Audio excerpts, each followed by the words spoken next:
Hello, Hi, สวัสดีครั Sawadika. บ สวัสดีครับ Hi, Helen. Yeah. Hello from Welcome. Scotland. Yeah. Well, hello from Bangkok too. Good evening and good afternoon. Afternoon. Yes. Yeah. For both of Welcome us.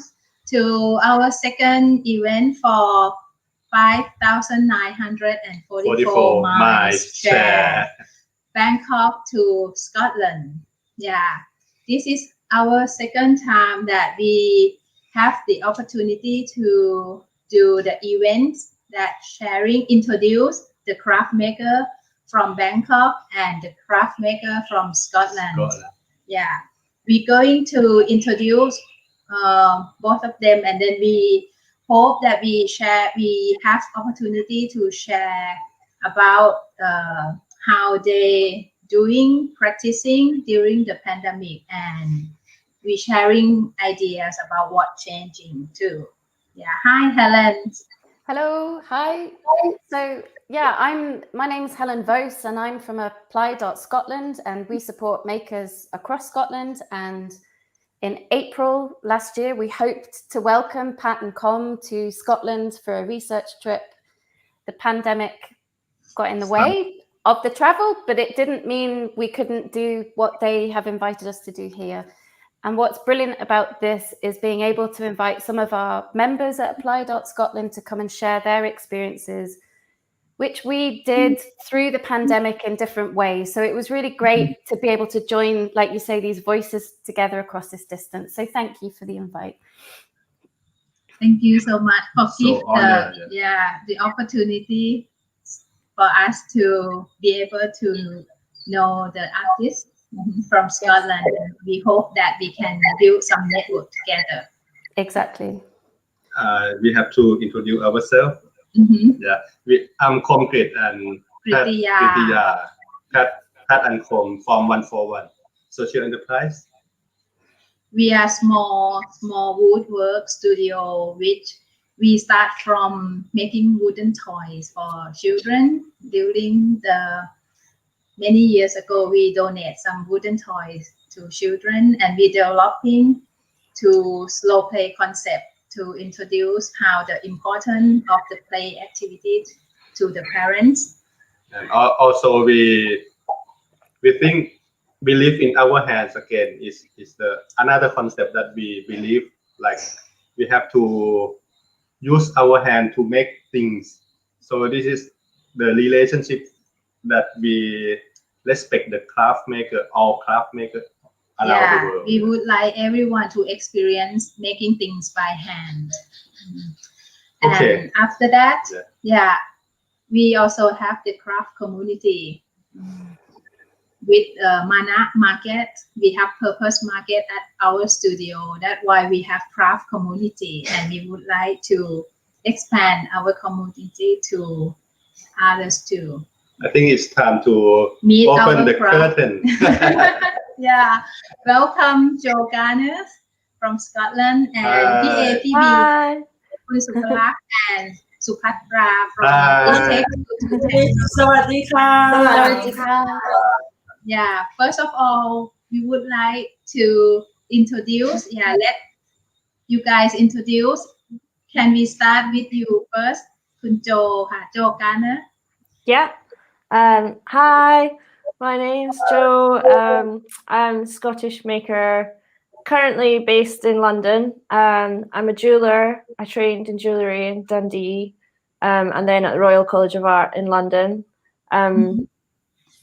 My work tends to have themes around social history and politics and what's kind of happening around me. I often reflect on identity and belonging. That's a theme that comes up in my work quite a lot. The main body of work uses metal and enamel, but often I will also choose materials based on the project and what I think will suit the project brief best. I would say that my relationship to craft is very much a sort of thinking through process. So often the pieces that I make, that are crafted, that are slower, form the inspiration for pieces which I can then have made in small batches so that they're more accessible to a wider audience. And yeah, that's me. Would you like to share some of your work? Your work? Yeah, I can show some images if you want.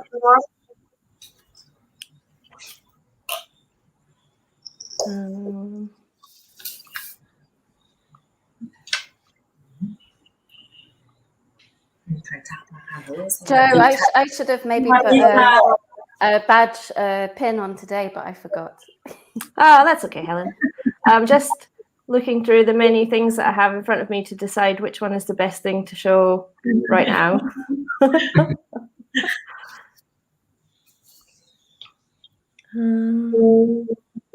Sorry.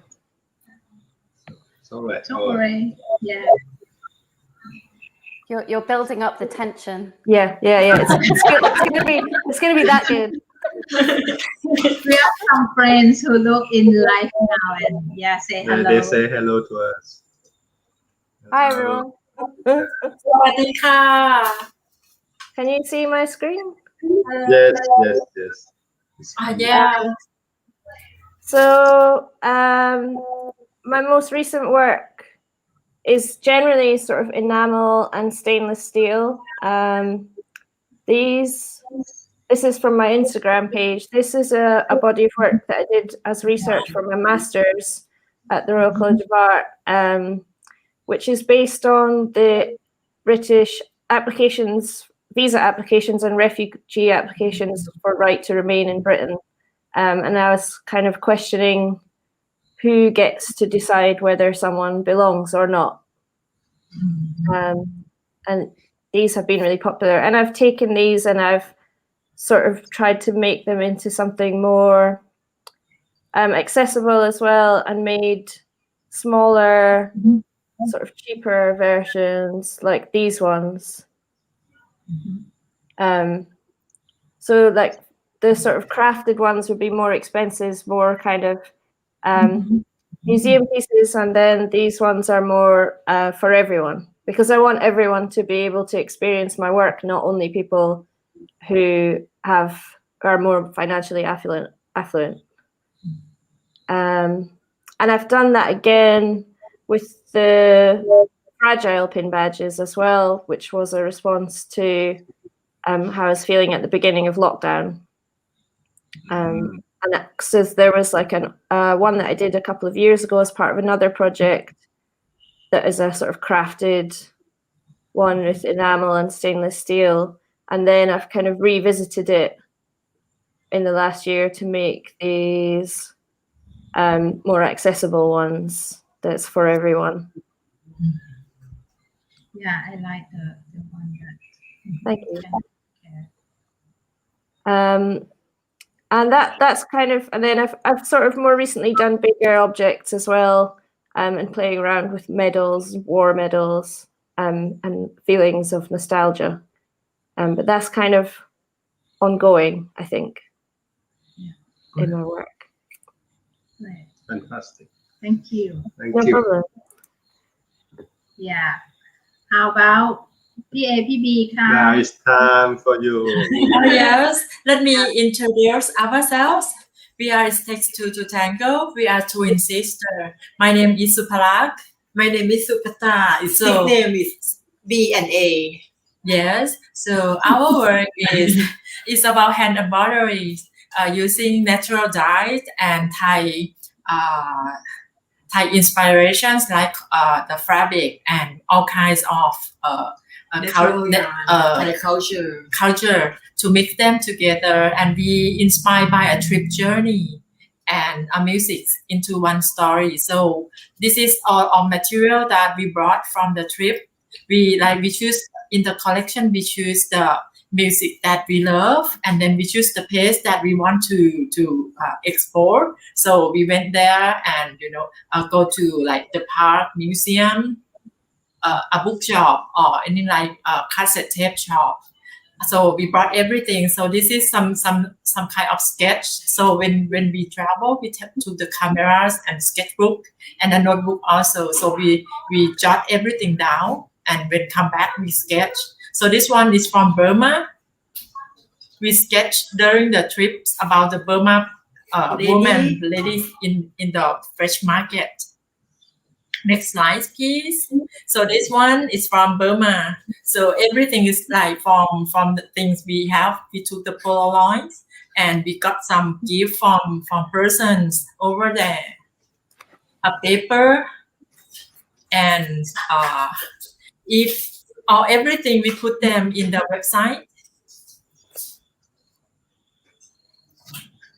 Yes, next one, please. So this one we got is some piece we inspired from the Cuba museum. Actually, is the artist, like the drawing of the artist, Cuban artist there, and we saw Cuban women wearing the aprons and very attractive to us. So we think that women, they are beautiful inside, doesn't have to be in like perfect shape. And this one is the project from New York. It's the miracle we ever met. The people we met along the trip. Yes. So we combine and do the kind of like improvisation in the work.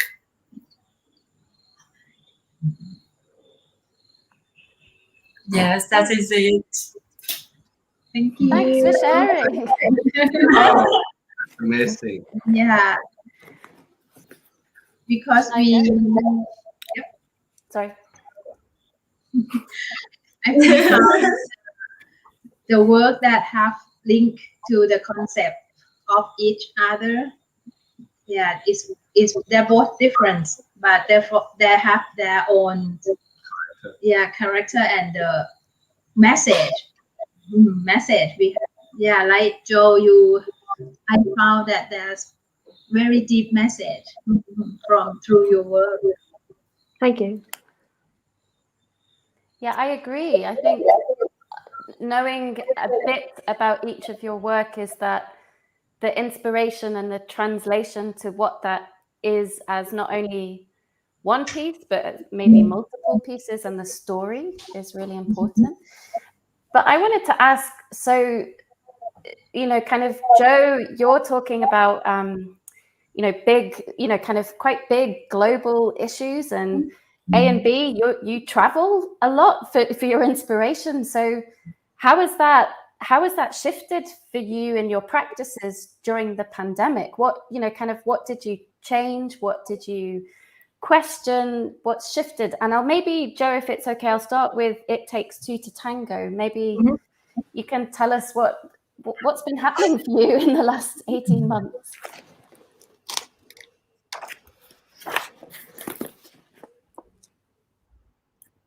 Who's starting? Oh, It Takes Two to Tango. So we would say that we are quite lucky.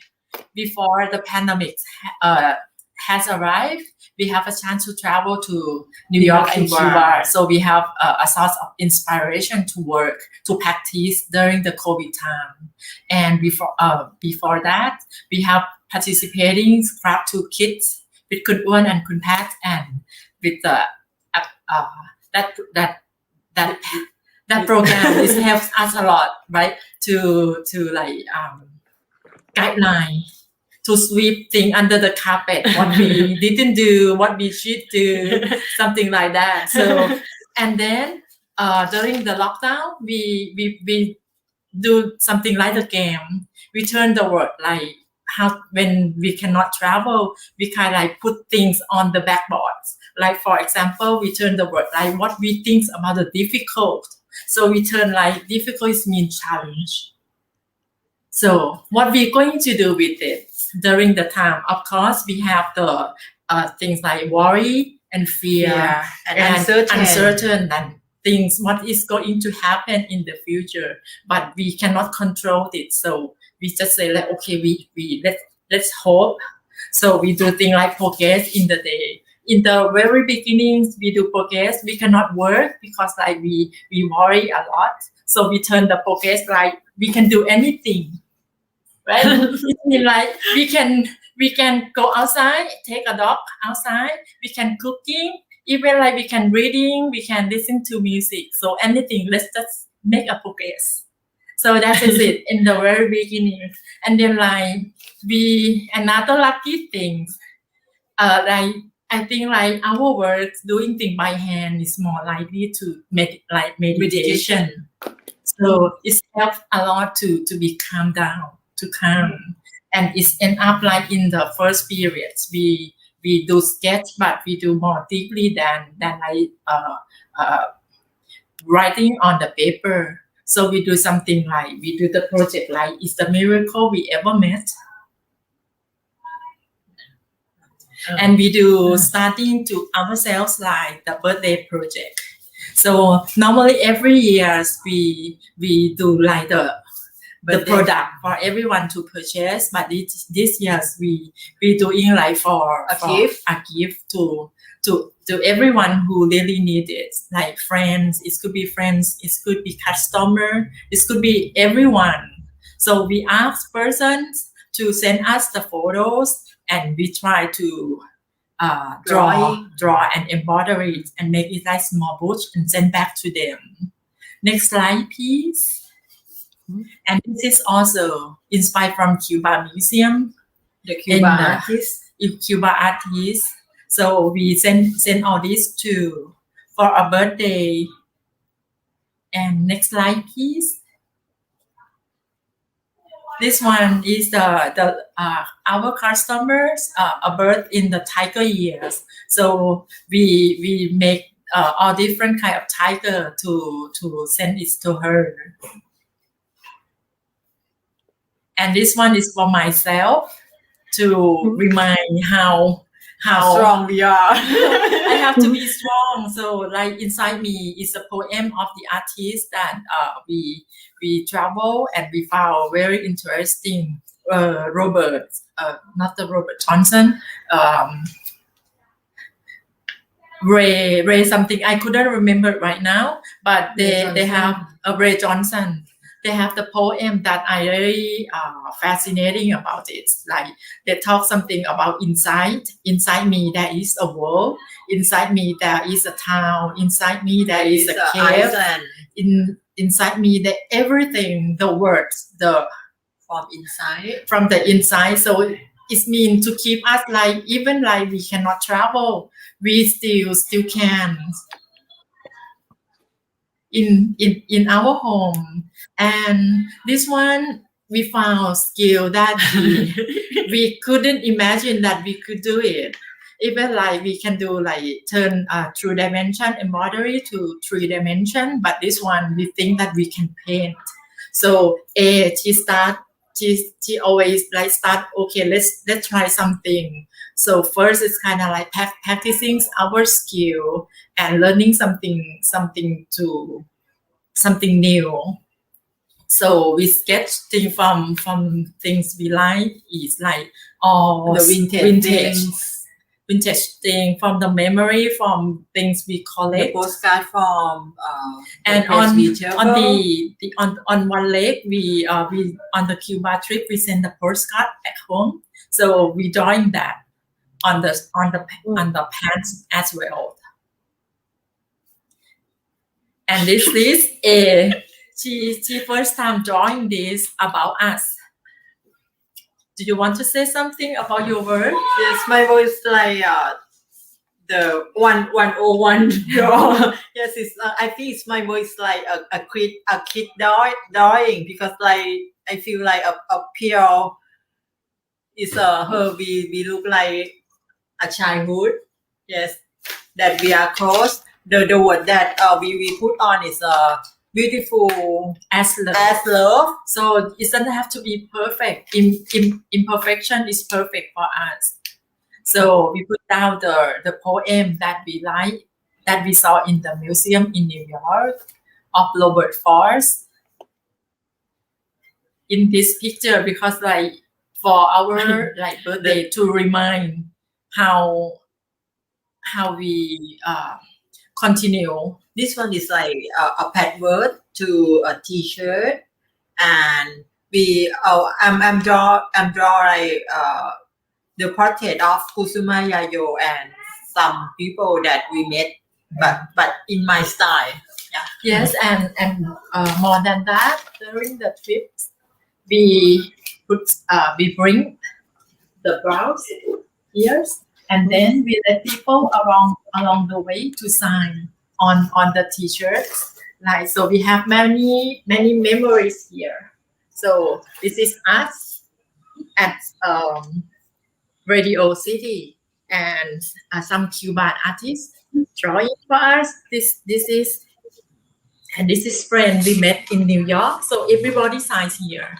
So when we come back, we start to embroidery And focus this collection from the people that we met. and then we do the work in like t-shirt. So we allow people, we embroidery our part, and then we ask people to tell the story how many like three spot, and we draw their story in the t-shirt.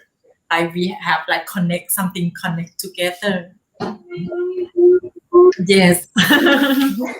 That sounds amazing in terms of making the most of your memories that inform your work and being able to go back to those, but also what you said about caring for yourselves, kind of acknowledging where you were at and what you wanted to do, but caring for other people through those beautiful gifts. That was such an act of care and kindness and support for others. That just sounds so wonderful. So wonderful. Thank you for sharing. That's great. Joe, how's lockdown been for you? What's your self-care looked like for others? How can I compare?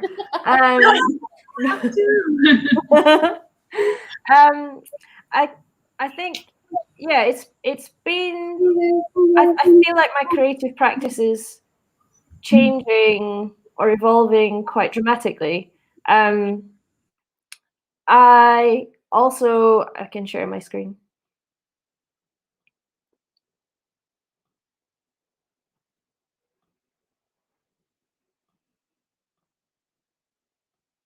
I've also done a bit of embroidery as a kind of self-care, and also these are also in relation to drawing, because I haven't had access to a metal workshop for about a year and a half now. So I've kind of had to think quite seriously about how I want to make and what I want to make, and what I want to do with it as well, I guess. And I think that craft is, for me, first and foremost about care, and is a kind of meditative thinking through process for me. And so I think, these embroideries are just taken from drawings that I did of plants in the house, and this was a new skill that I was learning. And just kind of taking like really quick sketches and then translating them into something else. There's a sort of self-portrait one there as well. But I think the main function of these was more around, as you say, care, and the relationship between care and craft, as we all know, is like super important. And just as a way to kind of stay creative. I think one of the most important things that I did last year was a project around grief, which wasn't about the making that I was doing, but I'm making and using creativity as a function to process grief. So it kind of ties in with the rest of my work, because it's still about people, and it's still about doing something which can work for people, and work for people in a sort of large scale, accessible way. It's not meant for only a few people. It's meant for like anyone who needs it. So together with a few other artists, we created the Grief Compass, which is a kind of workbook for people to try and sort of work through, process any difficult emotions that might be happening for them that are related to lockdown or not. And it can be any kind of grief or loss, whether it's of a person or of a situation or a thing or a job. And we worked on this for quite a few months. And there's different sections to do with drawing, writing, growing plants, and collecting objects. And it just kind of helps you to kind of take some time to yourself to focus on what you're feeling and allow the creative process to help you kind of work through it at your own pace. And it could be used with friends as well as on your own. So there's a drawing section that has to do with just kind of moving the pen and allowing yourself to be kind of taken along. And then there's sections for writing letters to other people, past self.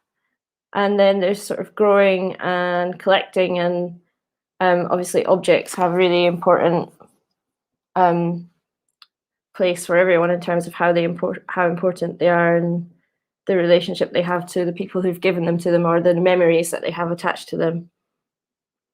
And through that, I've worked with a couple of other artists and organizations, and we're still working to develop that and keep growing it into, we talked about the other day, like online art sessions similar to a UK TV show called Grayson's Art Club, and working with young people, and having a sort of online gallery of the artwork that people make in response to grief as a way for them to share their experiences and their losses. And I think that's been the sort of main project that I've worked on, and it's been quite different for me because it's not me working in the studio towards an exhibition. It's about producing something that was more like a social tool, but still using the kind of the skills that I have from my craft background to think about what might be beneficial to other people, and also reflecting on the things that I had done during lockdown, such as drawing, that were helpful for me in processing emotions. I'm trying to think what else I've done. I was going to ask Joe, it sounds like your community of whether creative people or other, was really important. So how, how is community, and like you say, using your skills to support or offer, kind of something to others, how have you found that has either changed or shifted or grown or deepened during the pandemic? Those people relationships, how have they shifted? Yeah. I mean, I really miss being in a workshop and being around people, and that kind of bond that you have with people where you're not necessarily talking all the time, but you're working and you're sort of sharing the energy of being in the workshop. I miss that a lot. But I think that the projects like this one, this was with a group of people who I've actually still never met in person, that took place entirely online. And we met, it was weird at one point. It was like, oh, I've seen these people more than I've seen anyone else, really, because we're meeting once a week and we're working on this project. There's another group, artist jewellery group, that I'm involved in, and we've been working with a group in New Zealand for a while now, and that, I think, has been quite more of a challenge because of the time difference. So when you're trying to do things digitally and then there's a 14-hour time difference, that's made that project a lot slower, I guess. But it's still happening and it's still kind of ticking over. And I think it's just good it's good to have those things to encourage you to be creative when you might not necessarily be feeling like it all the time. True, and it sounds like you have people that you can meet in the future, that you will meet in the future projected. And maybe, is this the same for you, A and B? Is it the same in terms of, you've sustained, those relationships with the people you've met through the gift of the brooch, but you'll meet them again? How has it been for you and your community, your creative community, So like for me, it's feel like work from home is mean like share and we still connect, even like we far away. So we have all sources of like, even like we cannot meet each other, but we can send things, like for us, we do the butch to them and then return something back, like something like surprise. Maybe they make, they send us a food and maybe a cookie, a snack, or all kinds of things in return. So like, it's help us like more energy and goods from inside. So we have like the energy in like positive energy to do things. And then like they highlight we do something else like from sharing that. So if like they ask us to do the work, so we remember things. So we talk, we chat, we have like message behind the scenes, and then like we remember what this person like, or we do something surprise too. So maybe in the work we for example, like our friend like scuba diving, so we adding something into the work to surprise them, and we do some thank you cards to like different we changing, and we improve our work by doing things like one by one. Not all pieces is never be the same. Yeah, it sounds, from what you've both said, it sounds that the need to have an external energy, something that comes to you but that you give back as well, is really important. And how you do that when you're isolated, not only from people but from places, the world, your own creativity, Joe, you've not got any machinery around you, is how you've been able to find that. And I love that you both have embroidery as a connection. So I really love your embroidery. Yeah, that's really amazing. Thank you. Yeah, because like the color, you put like the a bit like sparkling yarn. Yeah, there's a technique called gold work embroidery, and I thought if I use that, it is also maybe connecting to jewelry, and it's used a lot in badges as well. So I was trying to teach myself maybe I can make embroidered badges instead of metal ones. Wow. We used to think like we would like to have some material into our clothing. Yeah. We used to be like some connected, maybe like a bag or something like. Yeah, nice. We have another potential collaboration. Yeah. Because we're doing like a headphone. Yeah. Actually, the first I want something like the metal. It's like, but in Thailand, maybe like when we talk about the concept, they cannot understand we couldn't find a match. Yeah. And you've both said that for you, the embroidery has been very meditative and it's slowed you down. But if both of you use it to work, does that still happen, or do you have a different relationship with that hand-eye process? Will it change in the future, do you think? Will it be different? I first. Yes. We always think like my teacher always like taught us like in the day.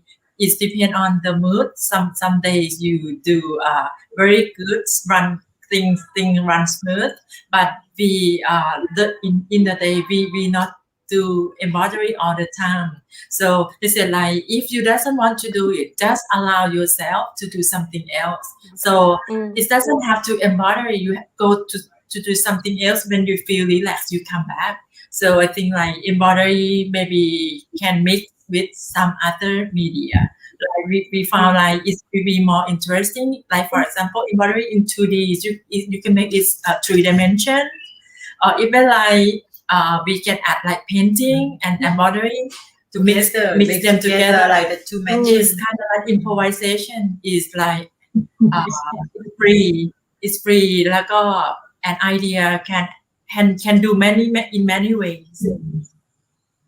And Joe, the meditation, the stitching, are you still stitching or you drawing? I think because textiles isn't my first discipline, I fall into the trap of imposter syndrome and thinking, oh no, it's not professional enough. I mean, I think what I liked about it was the relationship to drawing and sort of taking drawing a step further. And I like the kind of aesthetic of the things that I made. But then, I think I just got into the trap of, I guess, being too precious about it and not wanting to be hobbyist. I'm such a snob. But I think that, I've been thinking about it a lot more recently because I've been drawing again recently. And I think that it's remembering that it is a personal thing, so it doesn't necessarily need to be a finished outcome in itself. It can be a process that you do for yourself. And so, Joe, I'm going to ask you first, and then I'll come back to It Takes Two to Tango. But you've said, like, looking forward is, what for you is, are you, as far as we can say in the future, if you see what I mean, is what for you will you be doing differently, or what do you see that we as a creative crafting community need to be doing differently or taking forward as positive, kind of things that we do going ahead? Or what are you hearing? What are you understanding? I mean, I guess a lot of what I've been thinking about and what we've both kind of said today, or what we've all kind of said today, is about the relationship between craft and care. And I think that's something that I explored a little bit even in my dissertation for the Royal College of Art. So I feel like that's something that sort of keeps coming back to me in my work in some way or another, and something that I need to sort of, because I think that starts with yourself. And I think just sort of bearing that in mind. And I think also,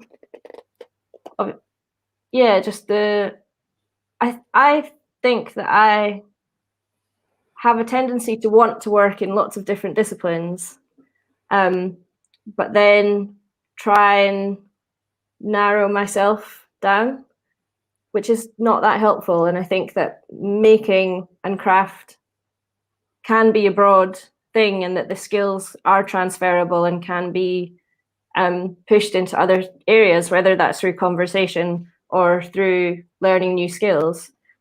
And I think that maybe bringing people with a craft background into conversations about how we care for people and the tools that we give people to be able to care for themselves could be really interesting and important. Mm-hmm. And are you aware of other people who are working in this way? Are there other examples that you've witnessed, or because I think for me, what I find interesting is that the craft community, like you say, we do that, but often our stories aren't, kind of big or, headline worthy. But often they're kind of small, considered interventions. But I wondered whether you're aware of, if you've got any examples of people who work in this way, or communities who work in this way that you found inspiring, or. I mean, not off the top of my head. I guess I think it's always interesting to get an insight into the person as a whole person, rather than just as a maker, because you can start to connect the dots of the things that have influenced them and the ways that they use their craft personality in other areas.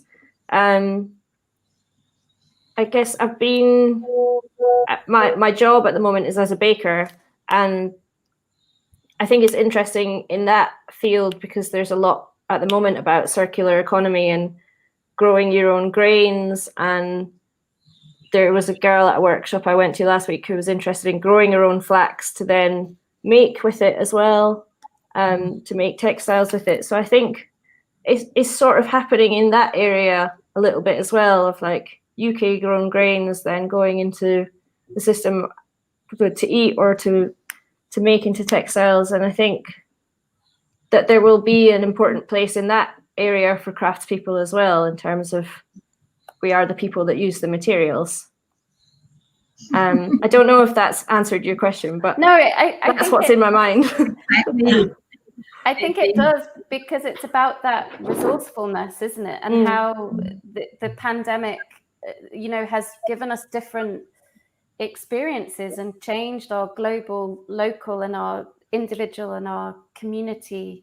It's different all the time. So I think that's a really good point.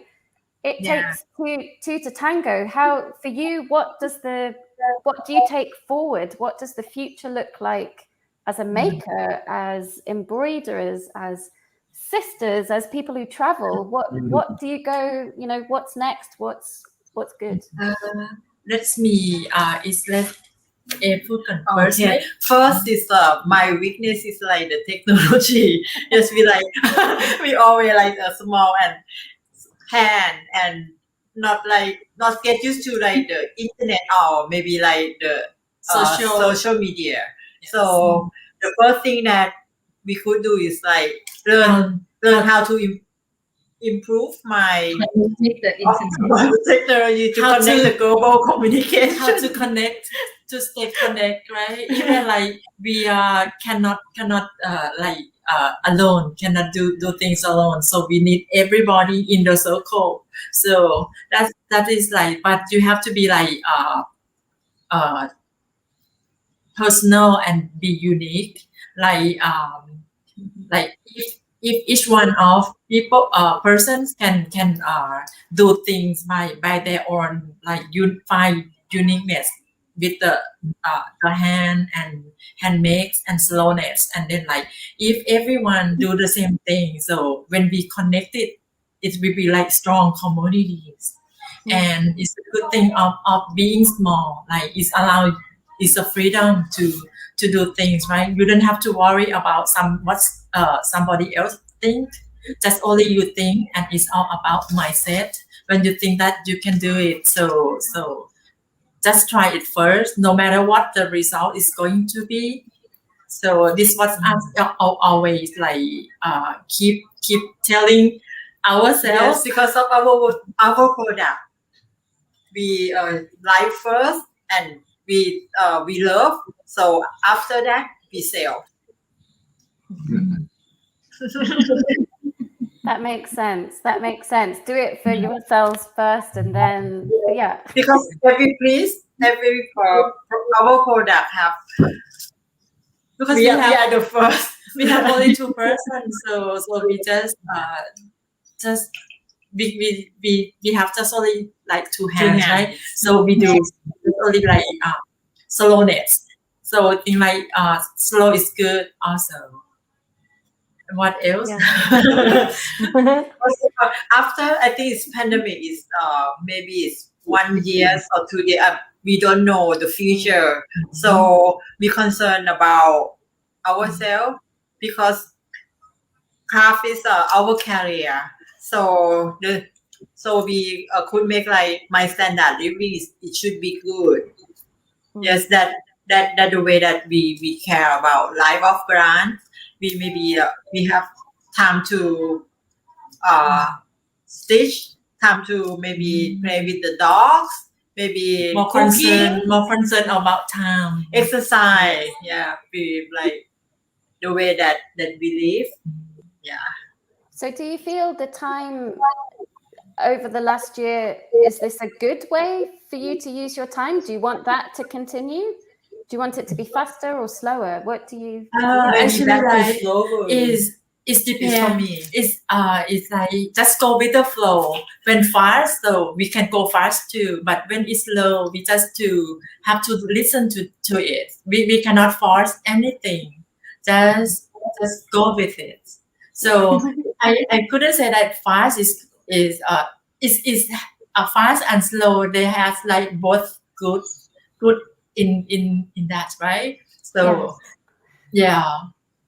I think that's a really interesting point, because here in the UK, maybe different in Thailand, is that we have had, Joe, those changes in pace, haven't we, in terms of we've had lockdown and then we get some freedom. So people are moving at very different paces, and a change can change quite quickly. Yeah. Would you say, Joe? Yeah. So you can't plan. You just have to react. Yeah. Yeah, and I think I felt the difference more like working with the group in New Zealand, because their experience of COVID has been so different, and when we've worked with them before, we found that their pace is a bit slower than us, and that because we were meeting every week on a Monday, we were going quite fast. But then once COVID hit, because they dealt with it quite quickly and more efficiently, I guess, than the UK, they were sort of ready to go a lot quicker, and kind of not as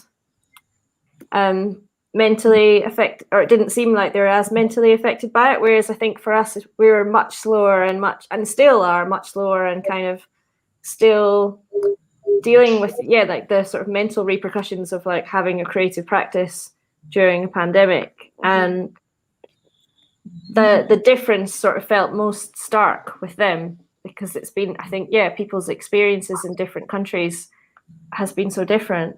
Yeah, I think that's a good point. 1 for 1 and It Takes 2 for Tango. How has the pace been changing in Thailand? Does it change a lot or not so much? Or because I think we are both 1 for 1 and It Takes 2 to Tango. I think we both in kind of preparing. Yeah, we have to say that we've been prepared for something happens. We change to slower. Our lifestyle has been changed for a while. Yeah, during this year and a half, we luckily we can say it don't affect our lifestyle that much. Yeah, we still have our old way lifestyle. For example, we have chicken, so we can have eggs. Our studio and doing woodwork every morning, but we change for half day because we cannot eat out now. We come back home for lunch. Yeah, if we could, otherwise we have to cook in our own studio. So Joe, how you carry on work if you cannot go to your workshop? Yes, that's so hard. But it's also it's like It Takes 2 said, it's also an opportunity to try and learn new skills and think about my practice in a different way. Yeah, I have new skill too. I bake a lot, so I bake. But seriously, because sourdough, if you don't have time, you cannot feed starter and do that fermentation. At first, I have something like, I say like, oh, I won't do during the pandemics because like I'm more worried about the work and then things. She start to watching the series, so I said, no waste of time, right? When I do you watch, you cannot stop watching it. So, but I just learn how to be relaxed. Yeah. But I write down many things from Joe, like care and craft. Yeah, I found that there's link, and especially the bring craft people to communicate and make its community. Yeah, because craft is so powerful and it's come after the pandemic. I think tender. It's come to meet the craft. Since after we've been long in technology and everything too fast. so fast, and then we stop. Yeah. And the mentoring things and touching things is only craft that can healing everyone. Yeah. Yeah, and also I found that your work that is a space for everyone to draw, to write, to feel it, Yeah. to be themselves, and Yeah. hopefully there's someone to listen to them. We connect with each other. It's very powerful. Yeah. How You have you to Thank you. in the Grief Compass and the Loss Project, Joe, how have you found yourself and the others involved? How are people, you know, is it a positive way for people to be expressive about loss? Like you say, the pandemic has meant different kinds of losses for different people. Like, you know, how is it, you know, is it pulling these stories? Is it giving people a process to go through? Is it, you know, is it taking people to new places or? I mean, I think so. I mean, it's been downloaded quite a lot, but I don't think other than ourselves, I don't think I've spoken to someone, and Carol, who's sort of done it. And I guess what the feedback that we've had is that it's a really good sort of quiet solo activity to do, to kind of work through your thoughts. And I think where we're looking to grow it at the moment is through doing more that provides a community in terms of people being able to share the artworks that they make and having a kind of online gallery. And we're thinking about like what are the best ways to do that. But yeah, I think it's a sort of free, accessible thing that people can print off or do online at their own leisure. And I guess some people focused on one area and didn't do all of the areas, and other people did it all. And I guess there is quite a lot of support out there for people experiencing grief and loss, but I guess it's just not that well advertised. Or until you're looking for it, you don't know that it's there. So I think things like this, because I think I don't know what it's like in Thailand, but I think in the UK we're not very good at talking about grief and loss, and very good at sweeping it under the carpet. So I think that tools like this that can kind of help you access emotions indirectly can be really powerful. Yeah, I agree. We had in the UK as well, and just thinking about that gift and, you know, care through an object, is we had projects where people were knitting hearts, which were gifted between families who couldn't visit their relatives who were in hospital and unwell. So they would be passed via, you know, the medical staff. And we also had the rainbows were really big in terms of offering support. And we had a project in the jewelry sector, Joe, where they were making the medals that were gifted. So jewelers around the UK could make a medal that would be gifted to a... And what I think is interesting just now and watching, you know, as the UK opens up, is how things that are handmade are being collected and shown, you know, in museums, in galleries. You know, things that we make have this amazing significance. The stories are within the objects, and you know, these collections are becoming really quite powerful. Is there something similar in Thailand in terms of recognizing the pandemic through objects? Is, you know, do they have a significance? Are they, do you see them being quite prominent?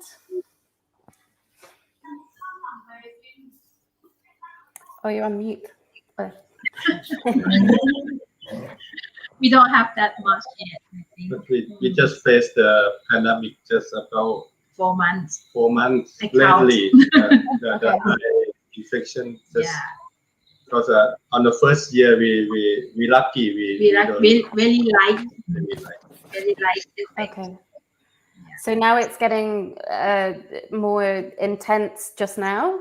Just now. Yeah. Okay. Yeah, this month, especially this month. So we have like a reverse. It's You're getting better now. Yeah, you are going out now. But I think, like Joe was saying with New Zealand, and I've worked with on similar project with the British Council with makers in Nepal, and one of us is riding up the roller coaster while the other is going down, and our rhythms are all completely different. And like you say, Joe, it's different in terms of a physical and a kind of a mental and an emotional response. You go all over the place. Yeah. But I want to embroider tonight. I have been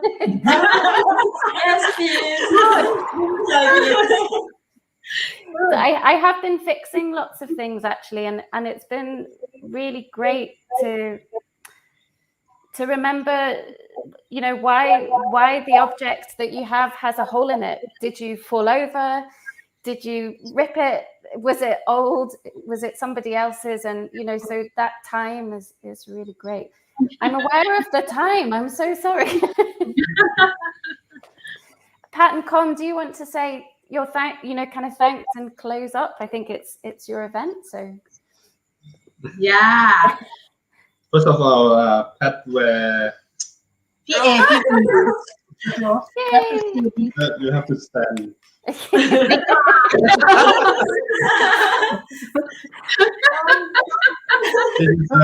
take to Yeah. Very good. So many years event that we met. I love this talks. Thank you. It's quite honor to connect on both continents from 5,944.